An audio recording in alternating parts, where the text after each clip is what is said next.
Vidíte? Už nikdy nepoužívajte pásku na káble svetla.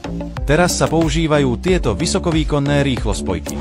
Majú vo vnútri čisto medený vodič, ktorý zabezpečuje stabilný prenos prúdu a vonkajší plášť je vyrobený z ekologického materiálu spomaľujúceho horenie pre vynikajúcu vodivosť, odolnosť.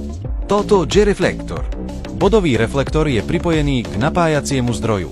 Keď je vodič napájacieho zdroja pripojený k napájaciemu káblu, svetlo sa rozsvieti. Jednoducho zapojte vodič napájacieho zdroja do svorkovnice a stlačte ho. Zapojte fázový a neutrálny vodič do svorkovnice a znova ich stlačte. Po pripojení sú konce veľmi bezpečné.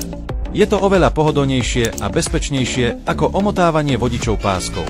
Či už máte pevné alebo ohybné vodiče, s rýchlospojkou ho jednoducho zatlačte a zacvaknite a máte hotovo. Každý sa už stretol s touto situáciou pri zapájaní. Buď je vodič príliš krátky, alebo je konštrukčné prostredie obzvlášť zložité, čo robí omotávanie vodičov páskou skutočnou otravou. Táto svorka z nehrdzavejúcej ocele ľahko unesie 10 kg. Tieto svorky sa používajú na zapojenie vo veľkých počítačových miestnostiach a skrinkách. Majte ich niekoľko v taške, keď idete do práce. Je tiež praktické mať nejaké doma ako rezervu, ktorú môžete rozobrať a použiť opakovane.